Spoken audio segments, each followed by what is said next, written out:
అసలు మన heart functioning ఆగిపోవడానికి ఎన్ని రకాల కారణాలున్నాయి? అండ్ వర్కౌట్స్ ఎక్కువగా చేయడం వల్లే హార్ట్ అటాక్స్ వస్తాయన్నది ఎంతవరకు నిజం?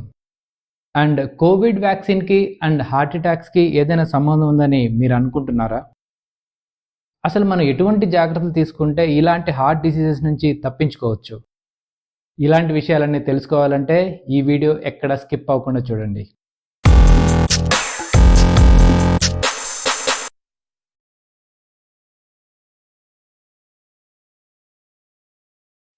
మనలో 80% కంటే ఎక్కువ హార్ట్ అటాక్స్‌కి గల కారణం మన ఆర్టరీస్ బ్లాకేజ్ అవ్వడమే. ఆర్టరీస్ అంటే మన గుండెకి ఆక్సిజన్‌తో కూడిన రక్తాన్ని సరఫరా చేసే ఒక రక్తనాళం. వీటిలో బ్లాకేజెస్ ఉండటం వల్లే హార్ట్ అటాక్ వస్తుంది. ఇవి ఎలా బ్లాకేజ్ అవుతాయి అంటే వాటిలో ఫ్యాట్ పేరుకుపోవడం వల్ల. దీన్నే ప్లాక్ అంటారు. ఈ ఆర్టరీస్‌లో ప్లాక్ ఎలా ఫామ్ అవుతుంది అంటే ఆర్టరీస్ లోపల డ్యామేజ్ అయినప్పుడు ఆ డ్యామేజ్‌ని రికవర్ చేయడానికే ఈ ప్లాక్ అనేది ఫామ్ అవుతుంది. అంతేగాని మీరు ఫ్యాట్ ఎక్కువగా తినటం వల్ల కాదు.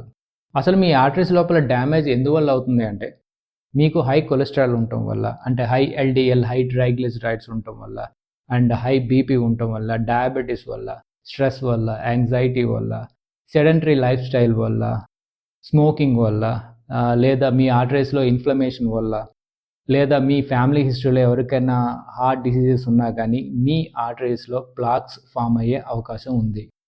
ఈ ప్లాక్స్‌లో కొన్ని వల్నరబుల్‌గా ఉంటాయి.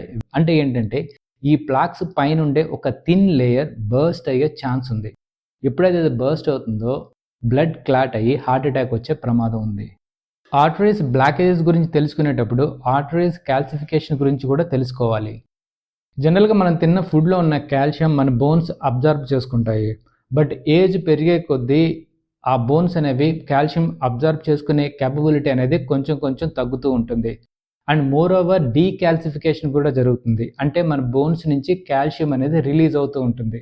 ఇలా మనం తిన్న ఫుడ్‌లో ఉన్న కాల్షియం బోన్స్ ప్రాపర్‌గా అబ్జర్బ్ చేసుకోక అండ్ మోర్ ఓవర్ డీకాల్సిఫికేషన్ వల్ల మన బ్లడ్‌లో కాల్షియం ఎక్కువగా తిరుగుతూ ఉంటుంది.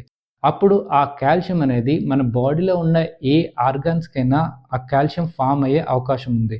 లైక్ అది జాయింట్స్ కావచ్చు, మజిల్ కావచ్చు, లివర్ కావచ్చు, ఏ పార్టికల్‌కైనా ఆ కాల్షియం అనేది ఫామ్ అవుతూ ఉంది.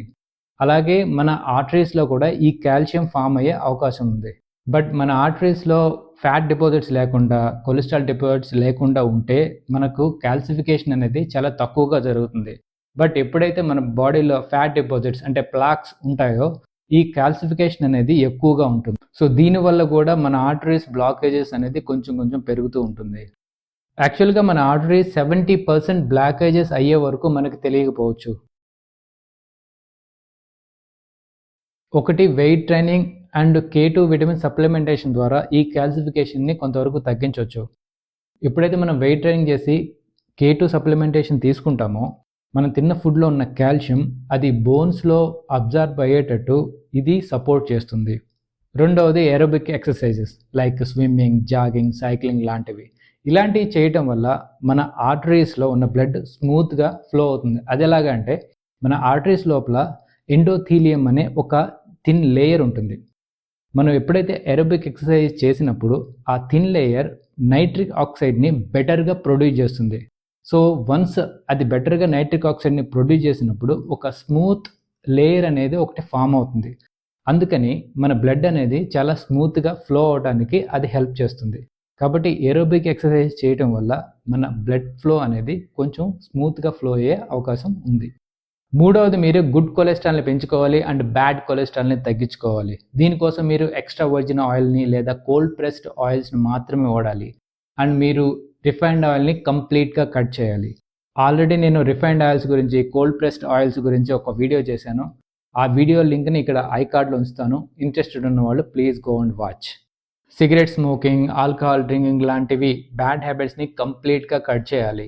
అండ్ మీరు లో కార్బ్ డైట్‌ని తీసుకోవాలి. ఎస్పెషల్లీ మీరు ఆకుకూరలు, కూరగాయలు ఎక్కువగా తీసుకుంటే బెటర్. ప్రోటీన్ కోసం మీరు ఫిష్ ఎక్కువగా తీసుకుంటే బెటర్. అండ్ అవసరమైతే మీరు డాక్టర్‌ని కన్సల్ట్ అయ్యి డాక్టర్ చెప్పిన మెడికేషన్ కూడా ఫాలో అవుతూ ఉండాలి. యాక్చువల్‌గా మీరు బ్యాడ్ కొలెస్ట్రాల్‌ని తగ్గించాలి అంటే కీటో డైట్‌ని లేదా ఇంటర్మిటెంట్ ఫాస్టింగ్‌ని ఫాలో అవ్వచ్చు. కొంతమందిలో ఆర్టరీస్‌లో ప్లాక్స్ లేకపోయినా కూడా హార్ట్‌లో ఇన్ఫ్లమేషన్ ఉండటం వల్ల హార్ట్ అటాక్స్ వచ్చే ప్రమాదం ఉంది.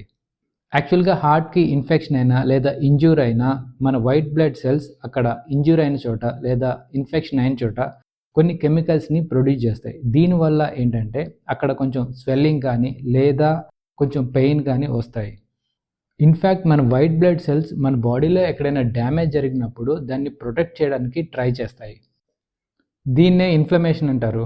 అప్పుడప్పుడు ఈ ఇన్ఫ్లమేషన్ అనేది బాడీకి నెగిటివ్గా కూడా ఇంపాక్ట్ అవుతుంది. ప్రొటెక్ట్ చేయడానికి బదులు హాని జరుగుతుంది. సేమ్ అలాగే ఇప్పుడు హార్ట్ విషయంలో కూడా జరుగుతుంది.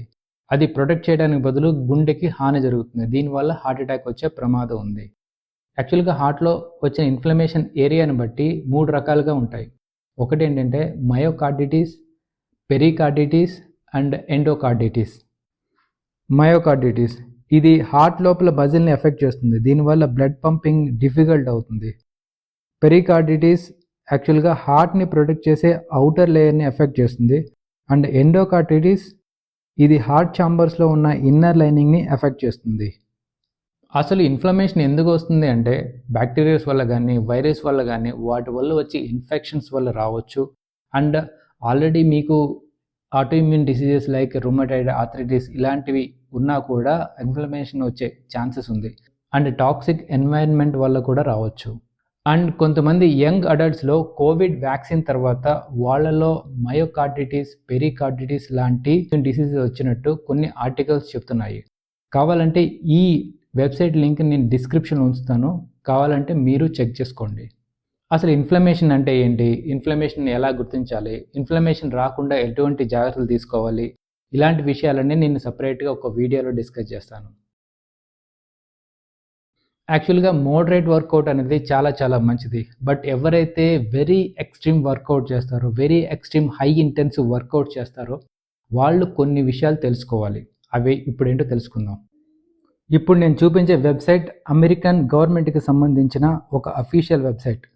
దీనిలో ఎక్సర్సైజ్ వల్ల మన ఆర్టరీస్లో కాల్షియం డిపాజిట్ అయ్యే అవకాశం ఉందని క్లియర్గా మెన్షన్ చేశారు. బట్ మీరు ప్రాపర్ డైట్, ప్రాపర్ సప్లిమెంటేషన్ తీసుకుంటే మన ఆర్గాన్స్లో కాల్సిఫికేషన్ జరగకుండా జాగ్రత్త పడవచ్చు. నేను ఆల్రెడీ వీడియో బిగినింగ్లో చెప్పాను, K2 విటమిన్ సప్లిమెంటేషన్ ద్వారా కాల్సిఫికేషన్ని కొంతవరకు తగ్గించవచ్చు అని.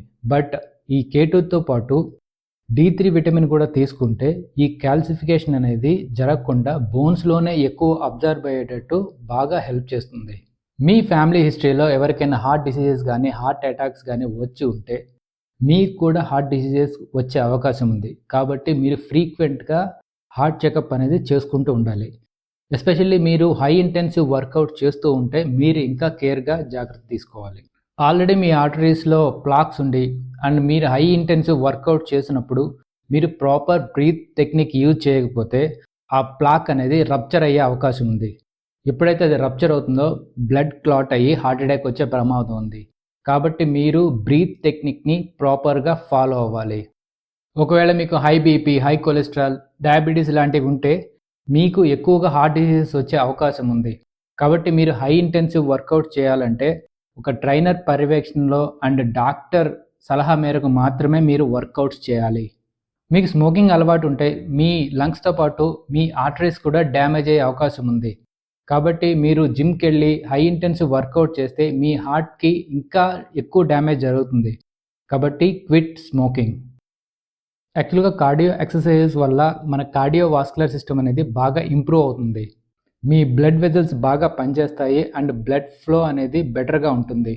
ఎప్పుడైతే బ్లడ్ ఫ్లో బాగుంటుందో అప్పుడు మన ఆర్గాన్స్ అనేవి బెటర్గా ఆక్సిజన్ని, న్యూట్రియంట్స్ని అబ్జర్వ్ చేసుకుంటాయి.